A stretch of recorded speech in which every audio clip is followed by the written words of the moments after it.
What the hell am I looking at, Aaron? Oh, you're looking at the new pick for this week's review. It's my turn. So, the year is 1348. Europe has fallen under the shadow of the Black Death. In this apocalyptic wasteland where bodies lay scattered in the thousands, one hope remains. A village rumored to be untouched by the disease. Suspecting the involvement of black magic, the church enlists a fearsome knight, Sean Bean, and the band of mercenaries to investigate.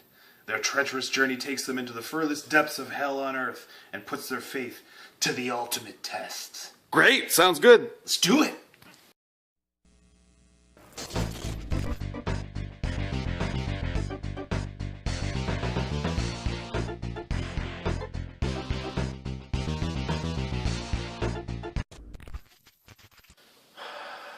Sweet, sweet can. Sweet, sweet can.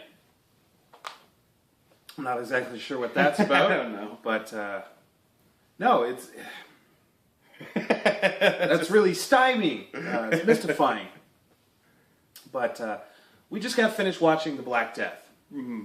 And it's a lot heavier movie than I expected. It's very romantic. Yeah, it's definitely take your sweetheart out for the movies for a good time flick. Mm-hmm. What you have is the bleakest film I've seen in a while. Mm-hmm. And I usually kind of dabble in that stuff. I enjoy a good bleak movie to ground me, but no. All joking aside, very dark movie that centers around the Black Death, of course. Yeah. If you didn't know. Mm-hmm. Basically, the world's falling apart, and this one young monk in a monastery who's having some sort of a relationship with a local girl sends her off to escape the disease, and she says, I'm gonna wait here for you for a little bit. I'm gonna be at this place at this time, and if you're not there in a week, I'm gone forever. Yeah. And he's praying for a sign. How can I leave the church? You know, it's important to me. And in rides Sean Bean and his badass crew of witch hunters and torturers. All the greatest playmates of the bishop. Yeah, and they're heading in the same general direction she is. So he says, "Let me hitch a ride with you guys, and I'll come along." Yeah, that's a very very convenient turn. That's what I guess they would call a sign from God. Yeah. He interpreted it as such, and well, a lot's up to interpretation in this man's eyes. Mm-hmm. You know, he's in love. Yeah. He'll do it. He'll do whatever he can, and he's not exactly the best monk because of that. Like, you're not supposed to touch women or have relationships with them. Mm-hmm. But he goes ahead and does it anyways. He doesn't know what he's signed up for because he's lived his whole life in the monastery. Yeah, well, and also Sean Bean's his mission is he's sent by the bishop. You got to go to this town up north in the marsh. Yeah. Because they're not disease-ridden yet, so we think it's the work of the devil or necromancers. Well, they've heard rumors. They've heard rumors. That well, they also sent another previous expedition there, and they never came back. Yeah. So you're gonna go there. You're gonna get confessions. You're gonna burn them down. Bring the head honcho back to the bishop, and we'll settle his hash. Yeah, old style. Yeah. And you know, that's a side of the movie that I didn't really much care for, was the overly religious stuff. Especially when the guys in question, these badass mercenaries, they didn't seem the type to really believe in it, you know. The only one that was like, they did that whole scene where they're like, oh, this is the torturer, this is the warrior, this was the guy that fought the Saracens, and you know, he was in Normandy fighting the English or the French. And Sean Bean is the real believer. He's the guy he's the man of God that believes he's really doing God's work. Mm-hmm. You know, and then they just all seem so hook, line, and sinker that this is God's work at the end of it all. Yeah. It was strange. They acted more like pirates, mercenaries, than they did servants of God.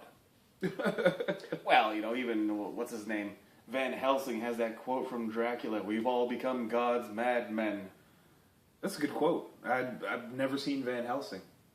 That's in the book Dracula, too. Oh, I thought you meant the movie with Hugh Jackman. No, and also in Bram Stoker's Dracula, Anthony Hopkins. Put it on, Aaron. Yeah, she was in great pain. Then we cut off her head and drove a stake to her heart and burned it, and then she found peace. Doctor!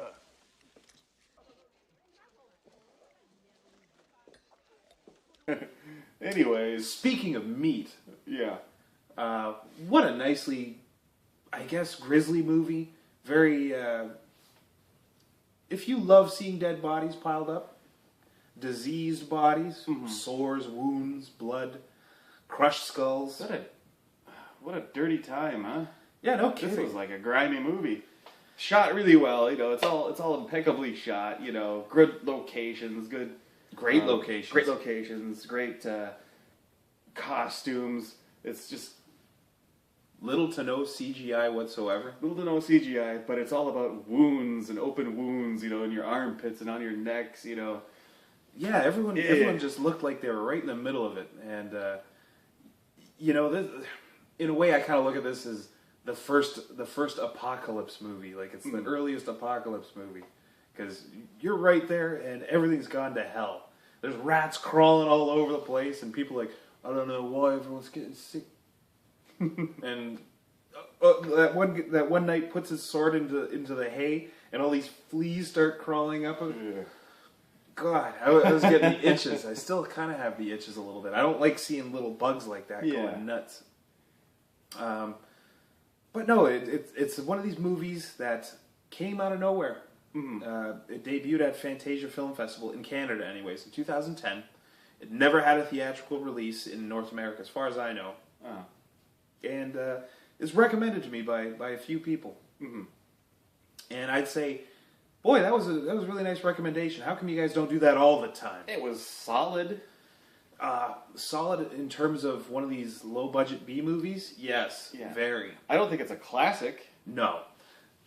Not a classic, but if you're a fan of medieval quasi-history, and I say quasi because there's some supernatural elements that are teased that end up to be complete bull plops. Yeah. I kept wondering when the supernatural stuff was starting, but they reference some actual real things. I'm like, well, then it can't possibly be a necromancer. And, you and I kind of snapped to that judgment. Oh, here's what's really going on. Yeah. There is something weird happening at this village that these guys are going to go investigate, but it's a cult. Yeah, not so sinister. It's on the same level of, like, The Wicker Man. It's a township that exists apart from society. And that, we were like, oh, well, that's the reason why they're not sick, is because they're so far away from people. And they kill, they're surrounded by a forest where they kill people before they get anywhere near the city. Or there's, like, bandits in there. I don't know the whole story. I don't know if they were affiliated with them or not, but Sean Bean and his band of mercenaries gets their asses handed to them pretty thoroughly. They only had the one victory, as far as I know. Well, they only lost one man. Yeah, until the very end. Those poor men. No, but the whole necromancy, the demon they were hunting as well. It just turned out to be It was woman. it was woman, the greatest evil of all. Oh boy. But she was just smart. She knew herbs and medicinal techniques and such like that. And apparently, She had a grudge against the church, the holy men, because they killed her husband. Yeah. And it was a valid grudge, And she got everyone in the town to believe her. to believe in her, that she has the power, when all she was just much smarter. Much smarter, and she also kind of knew the angle. Yeah, she knew the angle, and she actually came out and said the angle. You have to provide miracles for people to believe in. That's why they believe in me, because I can drug a person to make them seem dead, and I can then bring them back to life. Yeah, make it look. Yeah. And I get that reasoning. It was a little flimsy, though, in terms of the story that they wanted to tell. To have it brought down to such a mundane level, it's like, fool you, and I don't know. at the end of it, it kind of soured me more than I thought. Like at the time, I was like, oh, let's give it a chance, see if there's a reason. Mm-hmm. There was no bigger reason. It was just, you know, she was a greedy woman, an evil woman. That's a very strange. Well, that's a very strong thing to say because you got to remember the times. Well, she got her revenge. She got her revenge, but you got to remember the times that when things like the plague started showing up, women started dying by the thousands in Europe because they were blamed or they were accused of being witches. Yeah, and it didn't matter if the accusation was made. They're gonna torture you until you confess, and then they're gonna kill you. Yeah. So, that's a real hard spot to be in.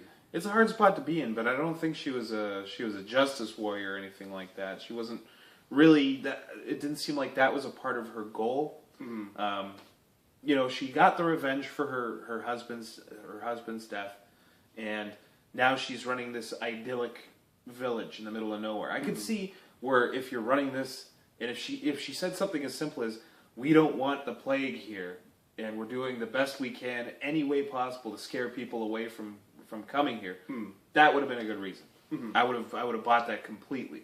There's a little bit of altruism there. Mm-hmm.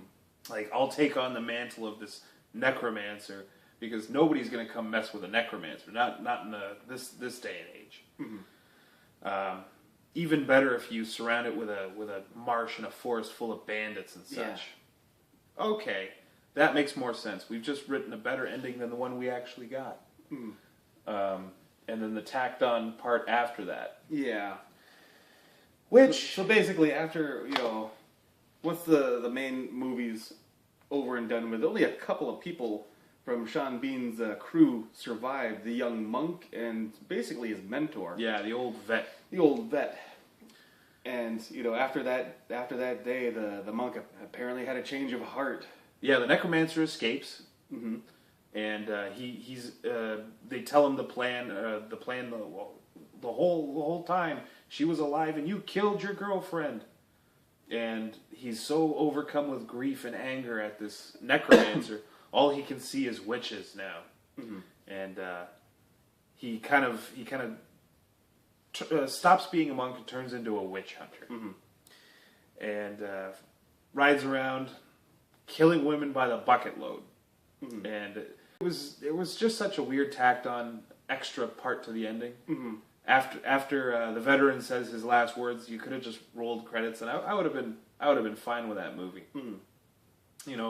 In this bleak apocalyptic wasteland of the era of the 14th century England, let people suffer and live with their decisions they've made. Kind of. That's how you think you're going to be elected? How I'm going to win the state. No, but all in all, it was a very good effort. Mm-hmm. I enjoyed this movie for what it was. Now that we're talking about it, I could see a few ways to make it a little bit better, mm-hmm. but there's really not a whole lot of tinkering to be done. It's a very simple story, and they told it maybe a little plainly. That's mm-hmm. about it.